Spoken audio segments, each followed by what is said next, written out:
happening now. We'd like to welcome our viewers from across North America and around the world. This is the EdTech Situation Room, episode 367 for Wednesday, January 21st, 2026. My name is Wes Fryer. I am a middle school STEM and media literacy teacher here in Charlotte, North Carolina, and we may be experiencing a small, very small taste of what Jason I think gets almost every day of the winter, but except things have been weird. So joining me as always is the EdTech Yoda of the North, the person who has forgotten more about AI than you and I will ever learn in our lives.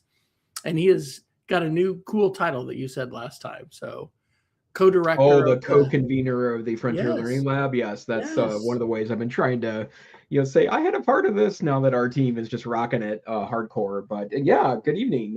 Jason Neiffer, Executive Director of Montana Digital Academy, which is Montana State Virtual School located on the beautiful University of Montana campus right here in fabulous Missoula, Montana.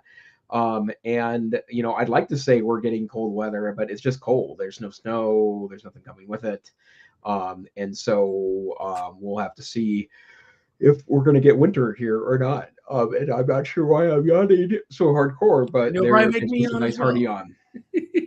So well, yes, we are expecting a winter storm coming in this weekend, and that is totally unusual for Charlotte, North Carolina. So my wife had her last elder training on a Wednesday night, and so we just said, hey, why not pick up a few grocery items? Because in Oklahoma, when these kinds of things came in, I mean, it was like no milk, no bread, no toilet paper, all that kind of stuff. So it's a little bit more unusual here, I guess. And people, I mean, still, we'll see it when we believe it. But it looks like, I mean, they've declared state of emergency for both North Carolina and South Carolina for starting Saturday and Sunday. And so, oh wow, so yeah, they're not messing around, are they? Yeah, no, it's not just the weather people kind of getting excited. I think it really is happening. So what are we going to do here, Jason, besides talk about Snowmageddon?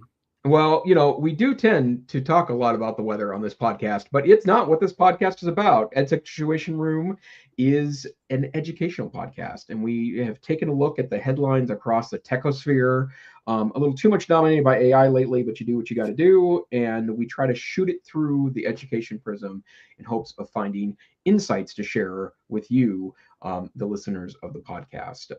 If you want to join us live, actually, if you're listening to us live, you're already joining us live, but we do broadcast over YouTube and increasingly have a number of people that jump in to the conversation more and more. But if not, you can listen to us later. Not sure where I'm going with this, Wes. So it's okay. You're doing fine. We're going to talk about the tech news. So yeah, what topics are we going to talk about today? We've been off for 2 weeks. So we've got our little AI subcategories of vibe coding, guidelines for schools, AI and art, constitutional AI. Ooh, that's a good one. I want you to definitely cover that one. AI and environment, Google, and even more AI. We've got a couple of security articles, a content moderation article, our miscellaneous category, and we will end, as always, with Geeks of the Week. I'd love to hear you start with the AI Constitution article, but do you have another preference where you want to begin? No, I think that's really great. So we first talked about constitutional AI like 2.5 years ago when Claude from Anthropic kind of burst onto the scene. And I know, Dr. Fryer, I believe you've been in and out of paying for Claude. I am Claude Pro again. I still am paying for, I've just been disappointed with Gemini, not with the images and Nano Banana, amazing, but coding and some of the other stuff, disappointing. So yeah, I'm Claude Pro again. Yeah, we should talk about that because they actually released a killer feature a couple of weeks ago that it really has me excited. But we'll get to that in a moment. But Claude remains an outstanding model. The only criticism I have with Claude is that you get to limits really quick with the pay plan. And you do, yes. Yeah, and it's also not as transparent, I think, as they think it is in regards to what it is, or when you get to that limit, how you get to that limit. And I will say Claude in general, but their desktop app in particular, has really extraordinary plugins. And so some of the work I've done to automate and create kind of my own AI agent that manages my Obsidian and Notion databases. And I call it Astro. And it's super cool, right? Like it, immediately goes and checks an Obsidian document for its own instructions. It reads the instructions. It's helped me create sub agents. Like it's really extraordinary. But if I use it every day, like for the first 20 minutes in the morning, if I use it to go over my calendar and set up the day via Claude, and then I do that again for 20 to 30 minutes in the afternoon, then what happens is that I run out of tokens that I can use.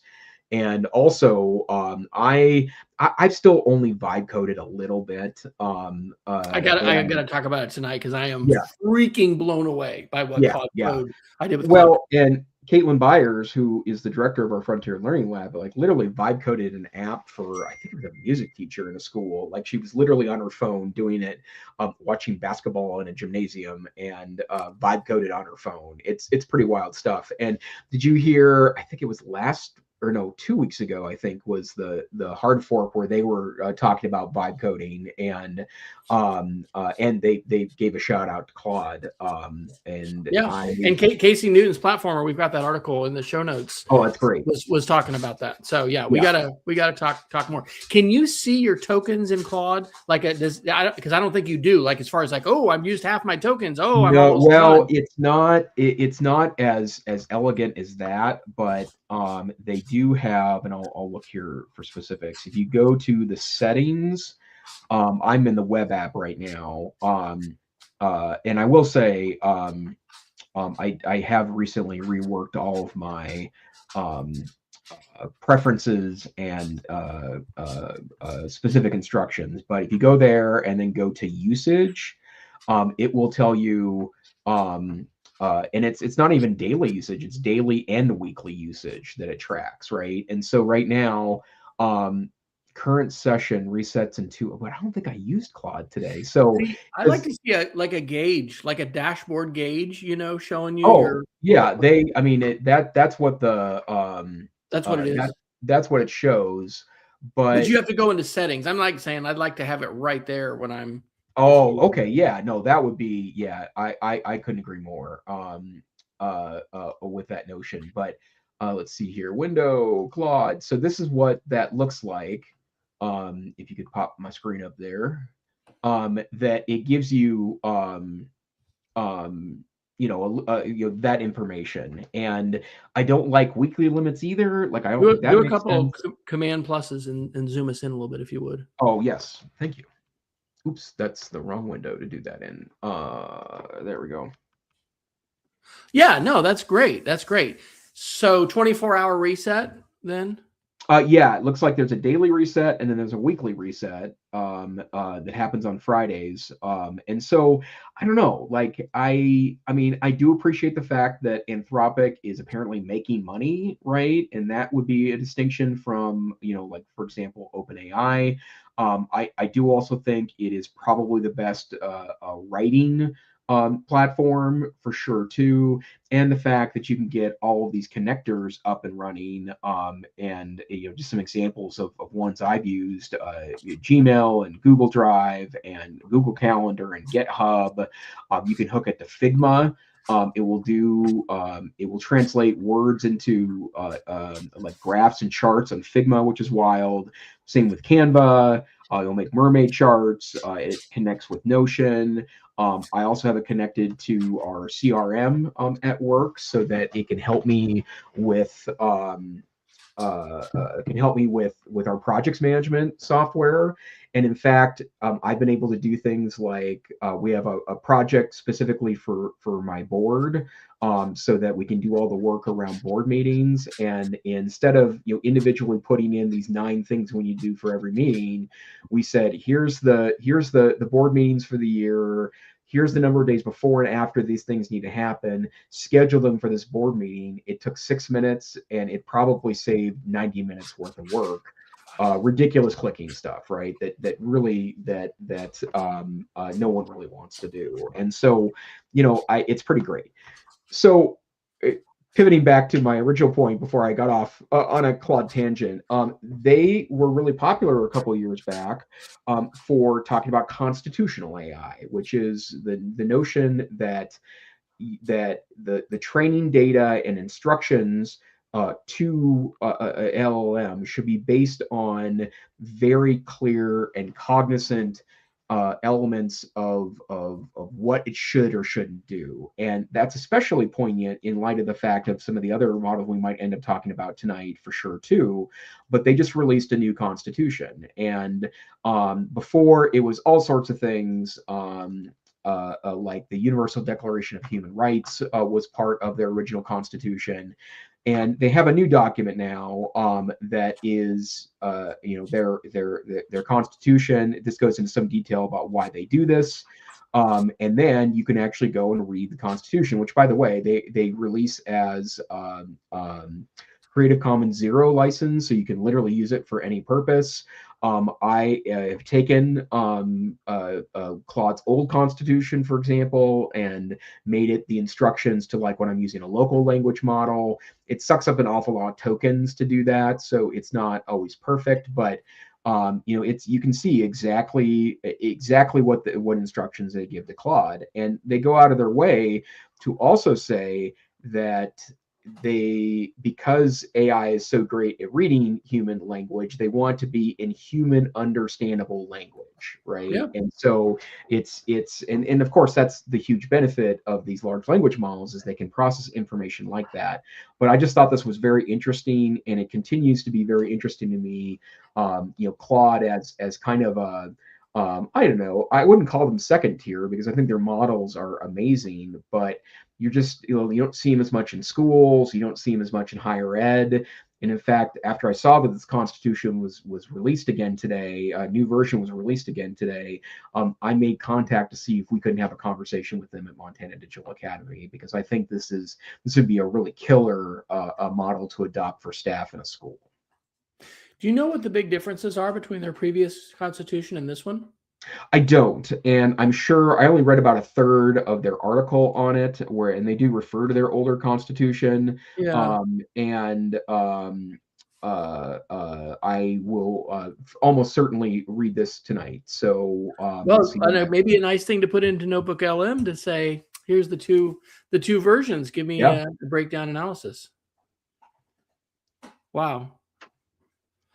Well, having listened to Karen Howe's Empire of AI at your encouragement over the holiday, I think that the ethical, and let's just say ethical in fact, not just in spin, it's very, very important. And so I'm glad that, Claude Anthropic seems to be taking ethics more seriously, but, it is hard to discern truth. Hey, Peggy George is here in the room. Great to have you with us, Peggy. I'm going to guess you're not having a winter storm about to hit you in Phoenix, so that's probably good. It's so interesting. At the bottom of the new Claude Constitution, in the footnotes, it talks about having some flexibility in rules, and it says, imagine we train Claude to follow a rule like, quote, always recommend professional help when discussing emotional topics, and then that might make Claude sort of become more bureaucratic and box ticking. My spouse had a kind of a crazy experience that I don't think it's been since we had the last show. And this was with Gemini, and we've talked about, what is the word that starts with an S? You're doing a presentation. Sycophancy. Yes. So did you do that session actually at the AI conference? I did not, but I have one. I'll be doing it 3 times in February. So the Missoula County Public School Teacher Professional Development Day. I'm doing it at NCCE, and I also got it on the agenda at the Digital Learning Annual Conference. Oh, okay, because that's coming up. Yeah, so I'm really excited about that. And the first time I gave it was 2 weeks ago. In fact, it was the day after we last podcast. I gave it at the University of Montana AI Summit, and it's a great presentation, but I had a lot of jaw drops in the room because there happens to be a lot of research about this, and it is it's not good. Okay. All right. About what the risks that are involved in it. At the risk of, speaking of risks, going down a rabbit hole of just like, hey, we're going to talk about how we're using the AI tools, which is honestly not a bad thing, a bad way to spend our time. So Shelly what was the story? There was one about school AI. Oh, she used ChatGPT a lot. But this was Claude. And so she, explained, I'm a fifth grade teacher creating science lessons, And the response was, that's wonderful. As a fifth grade educator myself, I understand. And, she had not said, take on the persona of you are a blah, blah, blah. And so that was wild. She didn't push back. We're talking later how like maybe she should have said, you are not a fifth grade teacher. You are an algorithm. And you can ask it to do these things, but we've already heard stories about these sorts of things when it seems to take on a mind of its own. Here's a big thing though, and I haven't had time to write a blog post about this. There is a big difference between Gemini for your school and Gemini for your, just commercial, well, not commercial, your consumer account. Again, Shelly was preparing, they're doing studies of biographies and like sort of, little narrated slideshows about astronauts. And so she asked about a African-American living astronaut, and the school version of Gemini said, oh, I cannot write a script about that. But you could choose someone else. And we're like, what is this? It seems so weird. Like this isn't because of race or ethnicity. And so I went back in and screenshotted this and it said, oh, no, this is because I have strong guardrails about creating, so that we don't have deep fakes or misrepresenting living people. But if you choose someone who's passed away, then that's different. I'm like, why would your ability or your freedom to misrepresent be different? And so anyway, we took the same prompt, exact same prompt, and put it into her consumer Gmail Claude, immediately gave the script. So I'm not at this point an IT director like I was previously, but my use of Flint AI, which we have licensed as a school, gives me as a teacher the ability to set up guardrails, tell it how helpful or not helpful to be, how much of a coach to be. And so anyway, that was a big aha, like, wow, don't assume using Gemini Pro at school is going to be the same as using it on your own account, because exact same prompt, very different results, and that belies different guardrails. That's super interesting. And in fact, one of the things, and we should probably just go down the Gemini rabbit hole for a minute here. Anyways, why not? Right? Why not? So the killer feature that hasn't been available for very long, and I can't remember if I mentioned this on the last episode or not, but is that you can now pull Notebook LM notebooks into Gemini directly, right? And so and actually, Wes, if you pop my screen back up there, this is my Pro Gemini account. There's a couple extra buttons on here because of a Chrome plugin that I'll talk about in our Geeks of the Week later. But now in my Pro personal account, you can literally click on Notebook LM and then add a notebook as a source, right? And because the inputs and outputs are longer and more flexible in Gemini than they are in Notebook LM, this does an extraordinary number of things a little bit differently. So, the demo I've been doing lately is we've talked a little bit in the past about that concept of knowledge oracles, which is something that we make at Digital Academy, taking open source textbooks and having a good base for knowledge. And so I'm going to just take in our U.S. history knowledge oracle, which has a series of open source U.S. history textbooks. And then I'm also going to add another notebook to this that is a group of resources that I have collected that are all about how to write text, how to write text for instructional purposes, right? And in the past, I focused mostly on things like creative nonfiction when I was writing a student-facing text, because that seemed to be what I thought I wanted. But as I've dug into the rabbit holes of materials creation, there's actually a lot of things that text can do that can be very positive or very negative to student learning. So now that I have these two Notebook LM, write a 2,000 word introduction to the causes of the Great Depression. 11th grade U.S. history students, actually, no, I'm going to say for 11th grade U.S. history students using the notebook LMs here for content and strategy for writing student-facing texts. And then I'm going to go ahead and ask it to do it in a canvas so that I can go in and edit if I want to. So it does have a prompt enhancement now too in Gemini, which is kind of cool. And so I'm going to use that in this particular case. Oh, so that'll enhance your prompt before you send it. Right, that's correct. Wow. And so, roll a AI educational content generator, 2,000 word introduction, causes of Great Depression, the deliverables, input.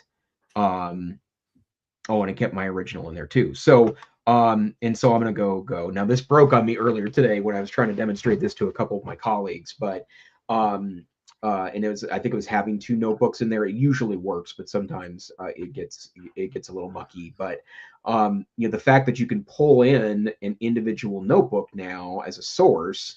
So I have a ton of kind of unitasker notebooks. I have one that's how you edit things, right? And so the methodically editing something. I have assessment notebooks. I have problem and project-based learning notebooks. I have social studies pedagogy notebooks. I have I have them on dozens of subjects now in my Gemini account.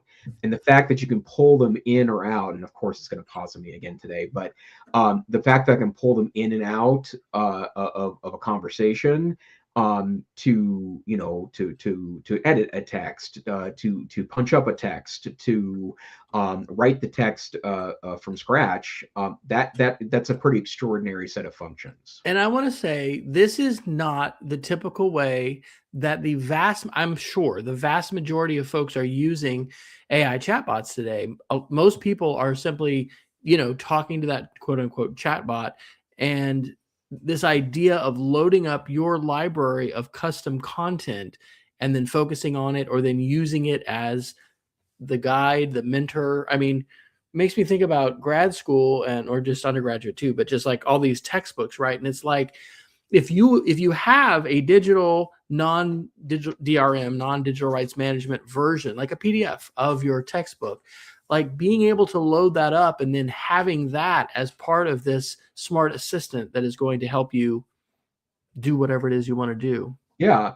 Well, and another example of this too is I think we've talked about this in the past, but Mike on our team at MTDA has created an MTDA notebook, basically, and it includes all of our every position in our organization has a position handbook that is meant to allow continuity of service if we lose individuals. Here we go, beginning the analysis. So it just took a moment. Pinpointing the parameters. I like actually this new feature in Gemini where it gives you a little detail about exactly what it's doing or working on. I think that's actually very interesting. But and it includes all of our position handbooks. It includes our student handbook, our parent handbook, and kind of all these pieces. And we hope that that the add notebook as a source becomes part of the school version pretty soon, because it would make things like grant writing a lot easier, because all we have to do is literally copy and paste a PDF of a form into Gemini and say, open it up in a canvas and then, answer everything you can based on this notebook, which is based on our everything we've collected in Notebook LM. To me as a teacher, this just so reinforces the importance of having students do something meaningful with content. I think for so long in education, it's been quite challenging to get content, right? Think about microfiche, think about interlibrary loan, think about, the high cost of a graduate degree or whatever, and just, the university, the access to it. Access to content is no longer an issue. Now, vetting it and verifying it is certainly vital, but I'm thinking about cross-examination debate, of course, and an activity where students can have all the evidence and research they want, but can you use it effectively and counter, arguments and positions of an opponent? That's a performative activity, but it seems to me the passivity of so much of sit and get education is just, and especially if it's graded assessed with essays, like, it is just so not going to work for the modern age when anybody can generate, graduate level essays with a few clicks. Yeah, absolutely. And so now what you'll see here is that we have this essay now, right? And the one thing that it's done that I don't know how, well, hold on here. Look at how it's given notes on the side. Yeah, it's like strategy to how it's done it. Well, and then look at that. Oh, I can open both. That's really great. So not only did it write this, not only did it write this text here, right, but it also gave me the pedagogy, right? It's opening the black box. This is more than just citing a source and saying, oh, that came from this document. That is trying to give some explanation of how it constructed this new piece. Right. And so I'll show you one other example of this then. So I'm going to go back for a moment to my actual Great Depression text here, right? And this time I'm going to add in a different notebook. I'm going to add in my editing notebook. So, and again, this is based on sources I found it's basically advice to editors that are editing short and long form text. So I'm going to do that here, and I'm going to say, okay, let's edit the Great Depression text.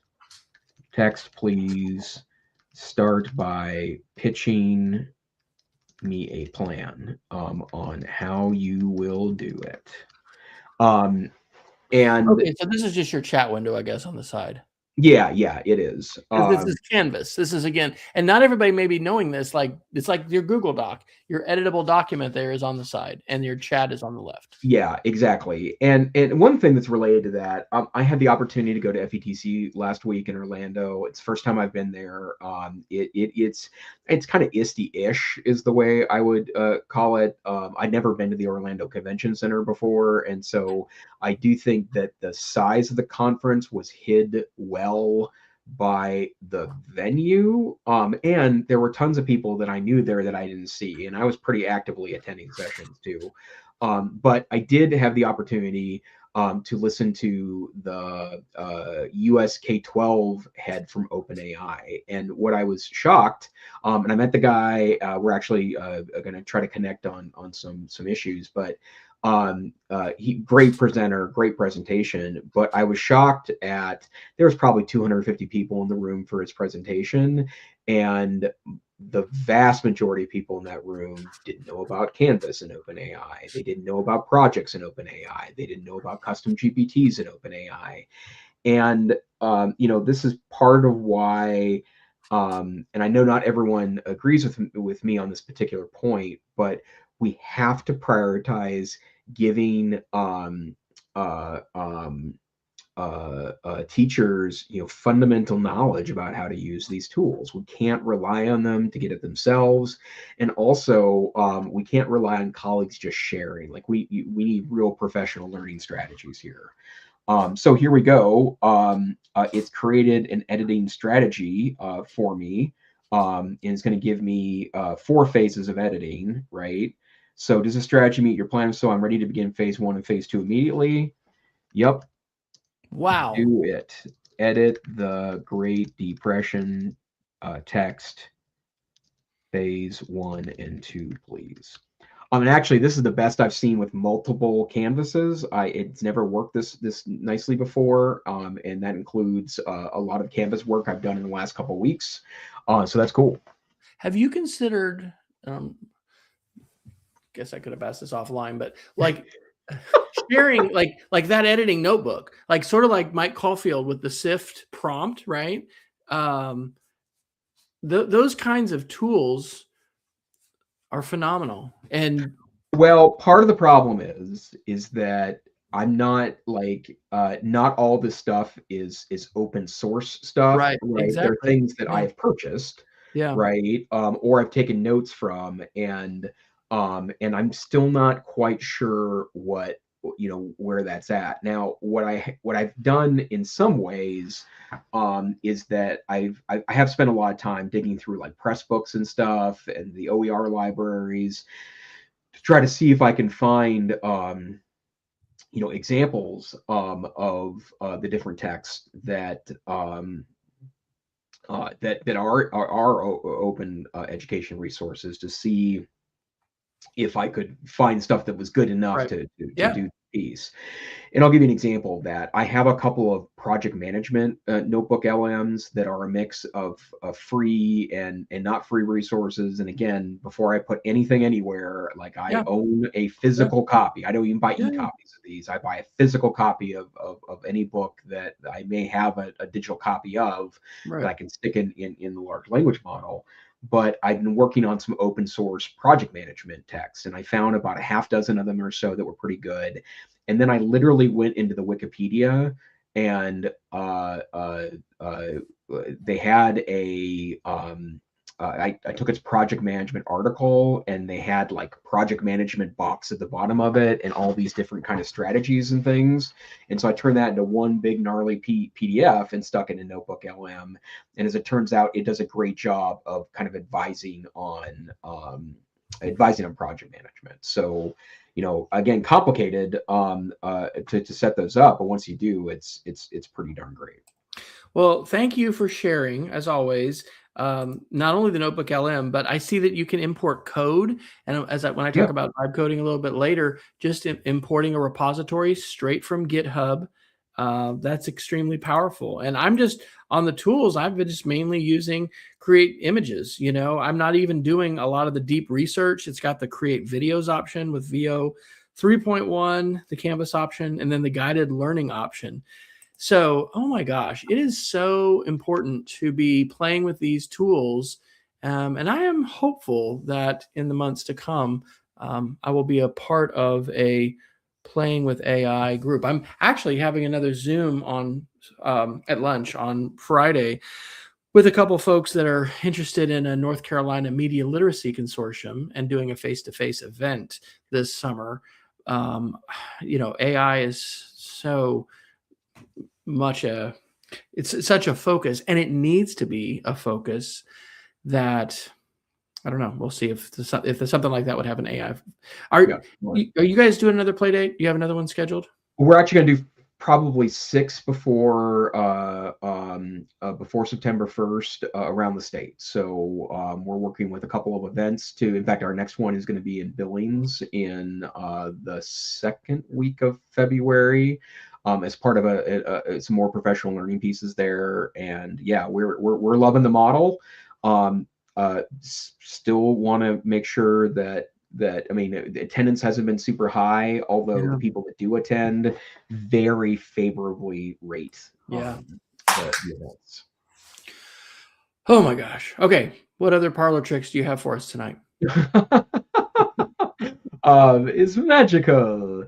Let's talk about. We can go to one more Gemini article while we're here. They released personal intelligence last week, which means that if you have a pro Gemini account on your personal piece, it can now look at literally all of your information in its answers. And so did you notice how it pops up and it wants to persistently get you to turn over access to its information? It's very irritating because there's not a checkbox that says, don't ask me this again. And now tonight it didn't ask me, but like it's been asking me that every day, every time I open Gemini. Yeah. Can I have access to all your stuff? And when I have 20 years of Gmail now in my account, right? And so I asked like some pretty deep questions, like who are the people that I have contact with regularly in Google, and I said avoid vendors. I just want to hear from people, and it did a pretty good job of kicking up 6 names. I also asked what are personal emails I've received in the past 6 months that I didn't answer that I should. Oh, that's a scary question to ask. Yeah, and as it turns out, I picked up 6 of them. And what jobs? Yeah, what job opportunities? What? Yeah. Oh, yeah, totally. And someone had sent me a very nice email after my father passed that I did not even see, and so I made sure to take care of that. So, this is the dream. This right here, having these tools connected and be good enough to not, to be good, and then connected to like Gmail or a calendar. Like I think this, for me personally, I think this has been one of the dreams of AI, is that it could really help, manage what can at times be a very unwieldy thing, which is my email account that I've had for decades. Yeah, totally. And also I have Google Docs going back to when Google Docs started almost 20 years ago now, right? And so we can look through all that stuff. I've started working on my 2025 taxes, and so I've done queries about making sure one of the things that I sometimes do as an idiot is not always get our charitable donations, all the receipts for that pulled from email. And so I decided to do it month by month, like, show me anything that you think is a charitable donation in January 2025, and I did it. And picked up things I never would have found. And wow. So, which again talks to the value of pouring things into a trusted digital container, and then being able to use an AI tool to sift through that, identify patterns, pull out content, create content. Wow. Yeah. And that's pretty hard to beat, I think. So I would say that I'm cautiously optimistic. Google hasn't always been above board on data stuff. I feel like they've been in general better than many other kind of broad platform providers. But personal intelligence amps us up quite a bit, and it is searching.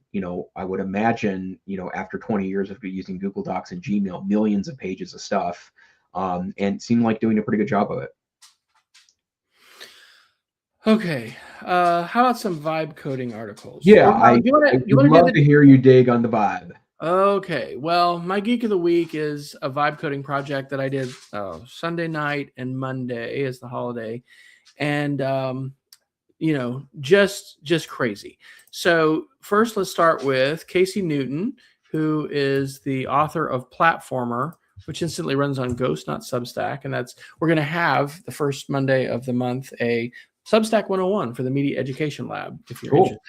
But anyway, Casey is the co-host of Hard Fork, which is a podcast that I think Jason and I listen to pretty faithfully. And so he's describing useful things that he has built with Claude Code. And he talks about the release of Claude Opus 4.5, but then Claude Code, which Claude Code is actually different from just the regular Claude. And I had started this coding project, which I'll show here in a minute or a little bit later, in just regular Claude. One of the things it was doing was filling up the context window, or running out of tokens. Am I saying that right? Because it would basically freeze, it would lock up.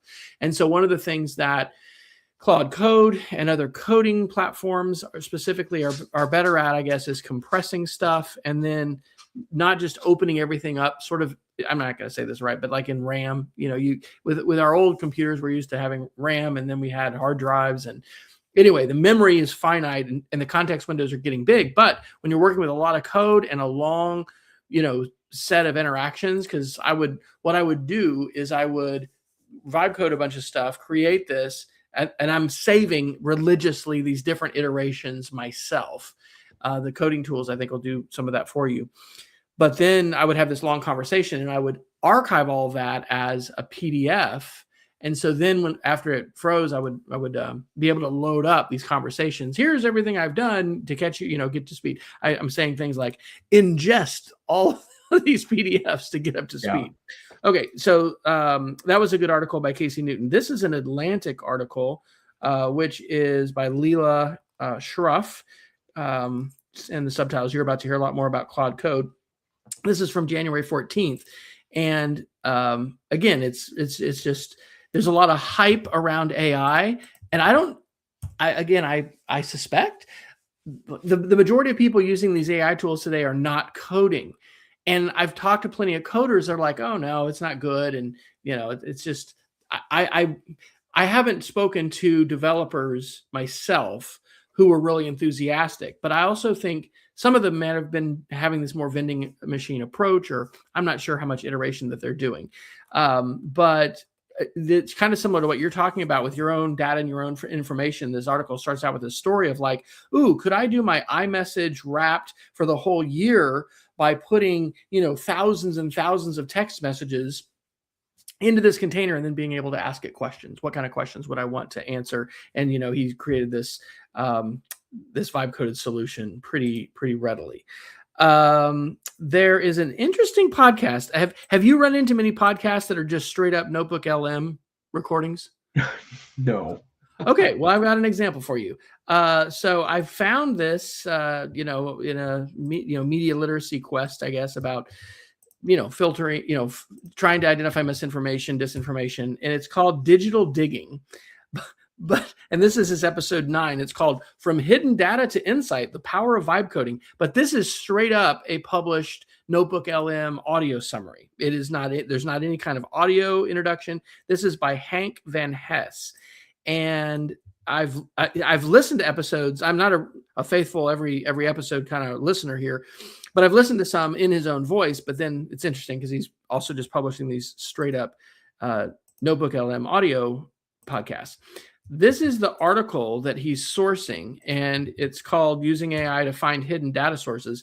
It tells a story about what Notebook LM, or I guess this is also Nano Banana, is creating these images talking about velvet barricades, but data.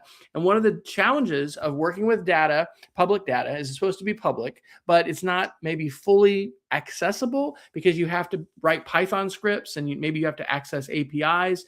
And so this was talking about how, in 5 minutes, it found this, and this was a power outage it was a Dutch power outage that, it was able to find the API, then write the code, and then access the data and pull it in and do all kinds of stuff with it. So anyway, I can talk more about vibe coding, but I thought these were interesting for a variety of reasons. But the main message here is that Claude Code is incredibly powerful. Again, shout out to Jason letting me know about LM Arena, and I've shared that with a number of people. It just, among other things, the leaderboard on LM Arena raises your awareness of just how many models are out there, because everyone knows about ChatGPT and people have probably heard now about Gemini and things, but the leaderboard and under code says that Claude Opus 4.4 is the clear leader by substantial votes. Like the two different Claude Opus models both have one almost 7,000 votes, the other over 6,000. And anyway, Gemini Pro has a lot of votes too, but the score is less. Anyway, it's what a lot of the cool kids are saying. It's the best tool for coding. And boy, did I ever discover that is true. And so I can show some more of that. I could do it now, or we could talk about that later with the Geek of the Week.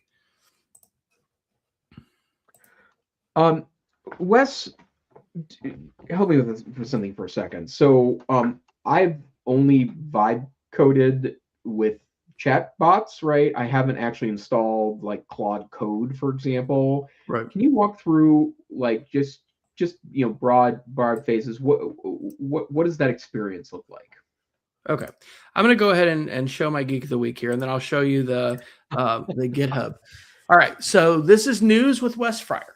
What this does is there was a project that I did earlier in 2025 I called it Federated Reader. And on the Mastodon server, basically I set up an account. This is a Google script that runs in my email, and it pulls, I've got a couple of pin posts. It pulls every newsletter that I subscribe to, mostly with Substack, but with other things too. And it puts the title in here, and then the date, and then it has the link, and then it actually does, I guess this is an open graph image. So for most of them, it has an image, and here's the link. So you can go to any of these Substacks, because I honestly don't want to read my news in my email. I wanted to read it in Flipboard, and Flipboard is still my absolute favorite app to use on my iPad as well as my iPhone. And so anyway, that project. Okay. So you've got a lot of different sources here, and the most recent ones, because this updates with what's called a cron job on my virtual private server. And this is all PHP. There's no database back into this. It has pulled the 20 most recent newsletter articles. For instance, I read Heather Cox Richardson fairly religiously. So this is the audio version that she did from her Letters from an American. Okay. So those are the most recent things 25 minutes ago. This is always updated. Flipboard is where I've since, I don't know, a long time. Here, let me see how many articles. I've been flipping articles. There's 51,800 articles in here. I've shared 12,000 stories. I have 6,593 viewers. This is my iReading. And so when I find something, like I just flipped the article, Jason, you said, Gemini introduces personal intelligence. And so sometimes I'll flip things that I actually read, or sometimes I'll flip things that I want to read. But this is like Mitch Resnick for Scratch has started a new podcast. This is a collection of things that I find interesting and valuable. It's a mix of news, like there's political stuff here, there's EdTech stuff here. I write some blogs. So I have like 4 different Substacks that I maintain with varying degrees of updating. But this pulls together those blogs and my Speed of Creativity blog. Then I'm into cooking. So there's my crockpot corned beef and cabbage from this weekend that you can again click on and pull. And then you can also do my video updates, which I have started a playlist called Wisdom with Wes. And so these are all these video updates. All of this works because of open feeds. So at the bottom here, it says powered by open feeds, and it says shared on Wes's GitHub. So here's my GitHub. This is the PHP script, which is over 1,400 lines of code. There is no freaking way in any universe that I am making this without Claude Code. And so to your point, Jason, as far as how I use this originally, and I'm just opening my Claude, and I've got my different saved searches here. I was just, I guess I starred them. So these are the conversations that I initially started to have with Claude, but I've also archived these as PDFs. And I said, hey, I want to continue. Oh, okay, this was the first one. But I think, by the way, it's valuable to save these transcripts of interactions. And I'm not sure that Claude Code does this quite as well. This was my initial prompt. Can you help me vibe code a solution that will dynamically combine and reorder and also format the following 3 RSS feeds? And then I went into this, and I ended up expanding it into more. Okay, when it comes to Claude Code, you click on this, and it's opening a separate window, and you can run this natively. And let me see if I can find my past. I actually haven't gone into it. Oh, that's a lovely title, isn't it? Explain this code base, because I didn't know what the heck I was doing. That's what I clicked on. All right, so here's the whole conversation that what I've done. But what Claude Code can do is it can execute and run code. It can also write code directly to GitHub, and it can. I was working on my virtual private server, and I was having, and I probably ought to be careful of all the things that I share here, because who knows, there's IP addresses and things, because I was running terminal commands through WHM. I am not a super script guy. And so I And of course, I had the AI generate my draft of this README that describes what all of this does. Sorry.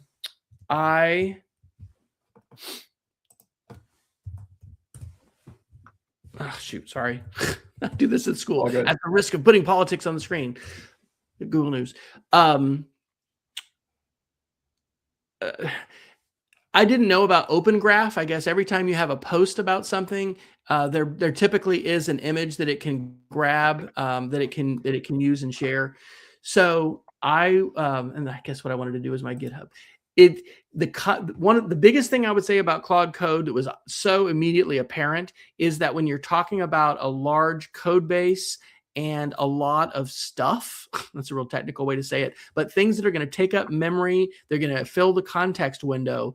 The coding applications like Claude Code are optimized. So I was still typing in a chat window, but it was opening up, like you were saying, Jason, a canvas, showing my code, but then I could give it commands and tell it to, directly write stuff to my GitHub repository.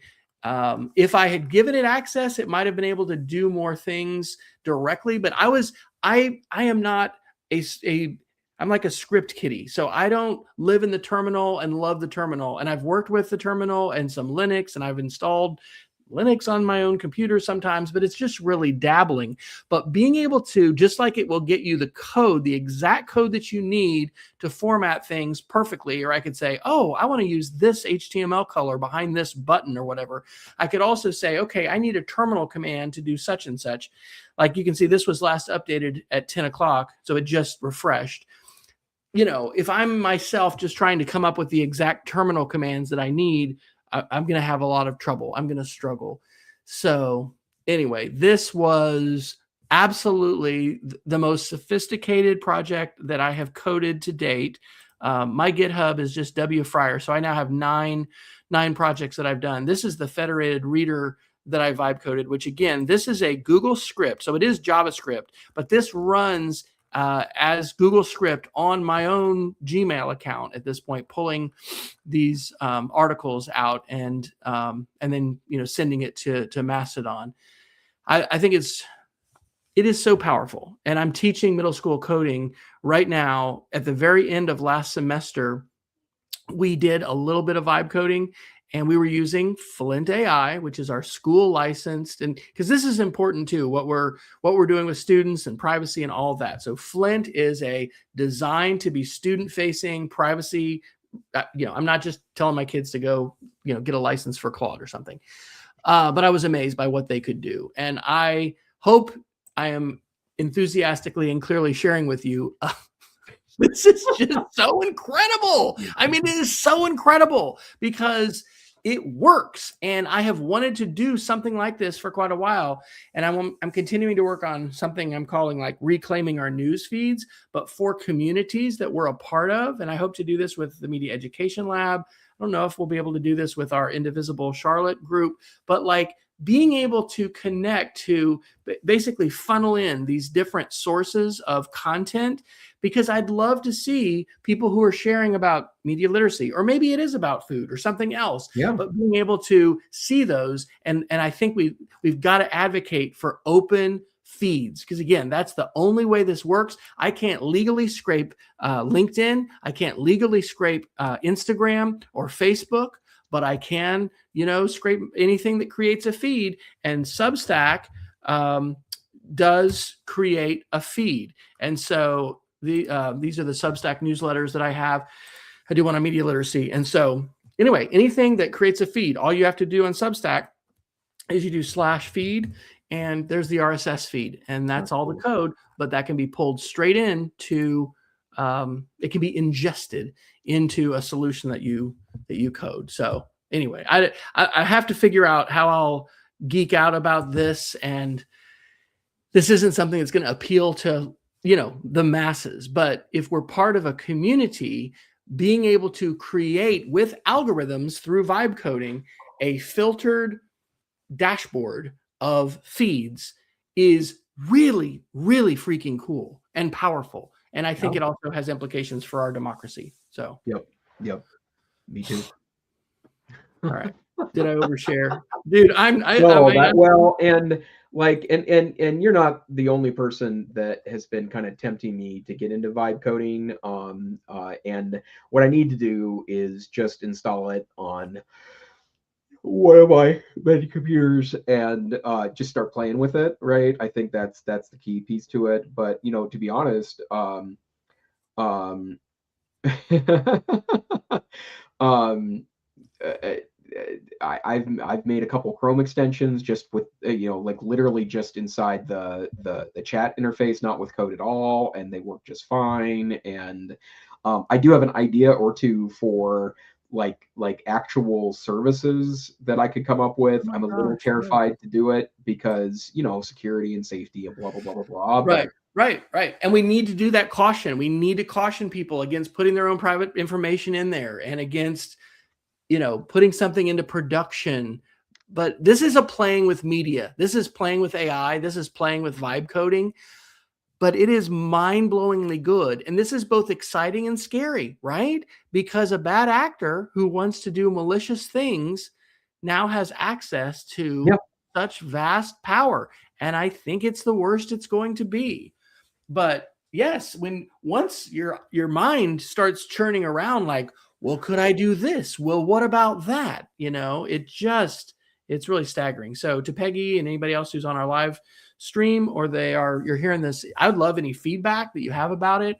What I hope to do is create a version of this that has an admin dashboard, because I got to figure, like, this one doesn't have a back end at all. It's just PHP writing stuff into a temp folder. And so anyway, I've been experimenting with some different things that have database backends, but being able to have something that anybody could grab and say, yeah, I've got a community, I want to grab feeds, because there's still feed reader. I mean, like this is a bit like Google Reader back in the day when we were building our own newspapers with Google Reader, using RSS. So anyway, it's a rabbit hole. Yeah, it is but it's fun to share because it is like, it really, I mean, I don't know what another analogy is, but it's sort of like being gifted some superpowers, You didn't know you were going to be able to do this. And I think back to the days when I was at Texas Tech University as the director of distance learning in the early 2000s, and I used FileMaker Pro, and we were using other kinds of tools with NT servers to be able to web enable stuff. And like, there were all kinds of things that I created for our student teaching and this was the dawn of online forms and being able to have an online database. But I didn't end up taking a coding path.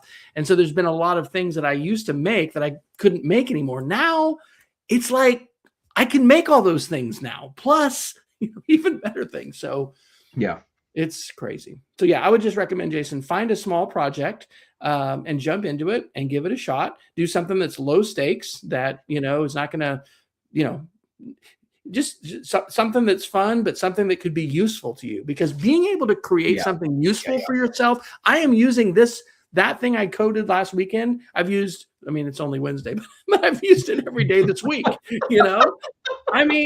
Because it's useful. It pulls stuff out of my email that's really valuable, that I'm not going to click through my email to find these things. And being able to scan through and see an image, and anyway, the way that it's presented, the way that it's designed, all of that makes a difference.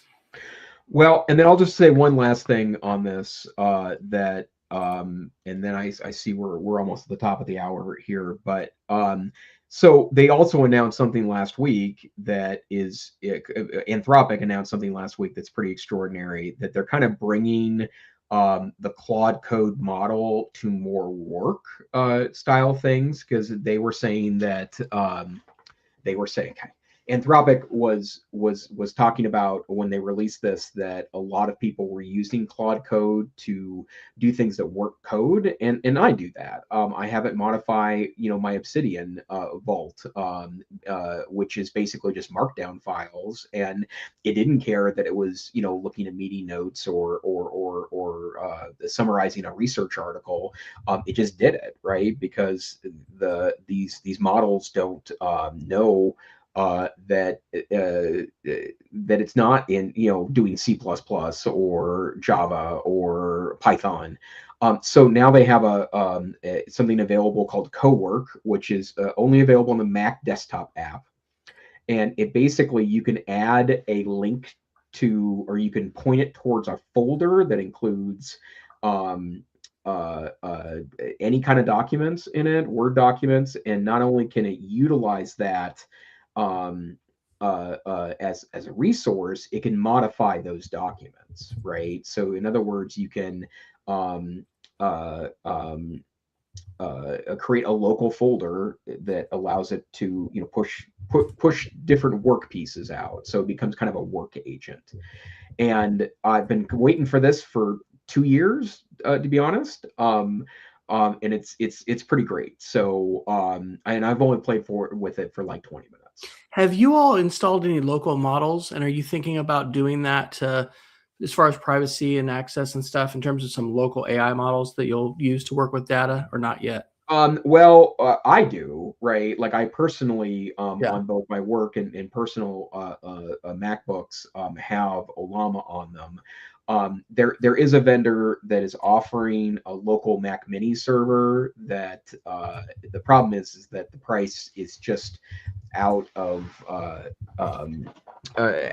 the range of most schools. I think it was. Is that private EDU ADI that Jeff Udek is doing, or is it's Jeff's piece, right? And in fact, he just announced this morning that their $10,000 level, which gets you the Mac Mini and a year of service, is only at opening price, and that the opening price starting in February is going to be $20,000, and that's a big investment for the size of school that I think would be well served by something like that. And I think the part of the problem here is I don't know what kind of money is going to be in hosting local AI models.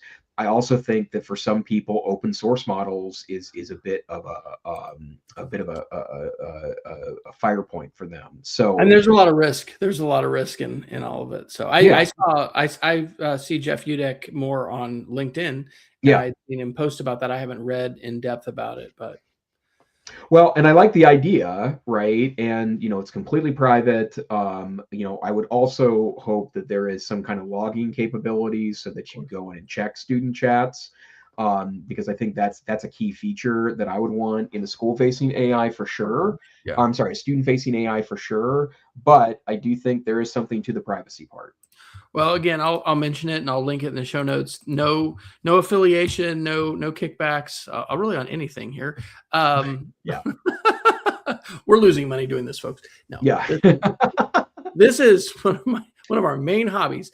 Flint AI is the one that our school licenses, and I've been so happy with the fact that in multiple cases, the logged conversation has given me good opportunity to have conversations with individual students, with the class, the documentation. I mean, this is one thing I can say for sure. We need to help students. We need ourselves to learn, and we need to help students learn how to fully cite and document our use of AI, because there's all kinds of ways that people are using it. But I think one of the best ways when students are using it is to have conversations about what they used it for, what they did, what they learned, what their prompts were. And the more we can document that whole list of conversations, the more we can go back and look at it. And then you can also ingest those into your own notebook LM or whatever, and then ask it questions. And anyway, this is a different way of thinking where you can ingest vast quantities of data and then query it to identify things, find things, ask novel questions. It's just, wow. Yeah. Okay, sir. Well, do you have a Geek of the Week? I do. Would you like to share it on your screen? I would like to share Cortex, which is a Chromium, I'm sorry, not Chromium, a Chrome plugin, which means it would work on the other Chromium-based browsers, I believe, but it adds functionality to Notebook LM. And so I have it installed right now. I'm going to find an example of here, my World War One, my first big notebook LM. So it adds a bunch of functionality to the process, but it has a couple of great features. The first one is that it adds a button that allows you to sync all your Google Docs that are updated. And so instead of having to do one by one, it does them all. It also allows you to download all the original sources from the notebook, which it doesn't currently allow you to do. You can narrow the view of sources down to PDFs or YouTube videos or text or web or Google Docs. And then it gives you a bunch of opportunities to change kind of how you export things to what kinds of formats, what you can select, what you can add into different pieces. And it's pretty great what you're able to do with it. And it's a free plugin. It adds some of the functionality for free. I went ahead and paid for a lifetime license for it because it literally saved me probably 2 or 3 hours last week when I was working on a big project that I was kind of knee deep in Notebook LM. But I hope that Google Sherlocks some of these features, to use an ancient Mac term, but I love it. It's a great plugin and worth the money I paid for it. Fantastic. Well, I already shared my Geek of the Week. It's news.westfire.com. So, Jason, what are you doing with all the free time you have recaptured thanks to the use of these AI tools? Well, I got through my email at work, which shouldn't be something I brag about, but it's been a long time. So, best place to find me on the internet is probably LinkedIn. You can go to my website, aicentrist.com, but LinkedIn is where I'm sharing nowadays, and also go look for the Frontier Learning Lab Substack. Absolutely. Well, you can find me at westfire.com, and there's a bunch of links there. But this has been the EdTech Situation Room. We appreciate the live viewers that we've had tonight. Peggy has said hi in the chat, and we've had a few other folks. So we are now on Substack. So you can still go to edtechsr.com and find all our links, but our podcasts are being published faster on Substack, and those propagate or distribute off to all of your favorite podcasting listening apps. So we are a mostly Wednesday night show, although sometimes we have to skip for things like FETC and other kinds of events. But we appreciate you tuning in. Please share the podcast. You can rate us. You can let other people know about us. And we encourage you to check out our show notes, as we mentioned earlier, at edtechsr.com/links. But our Substack posts now include not only the video version of the podcast, but also the links we talked about and the ones that we didn't. So until next time, we encourage you to stay savvy, stay safe, and I will say, keep playing with AI. Good night. All right. Good night, everybody.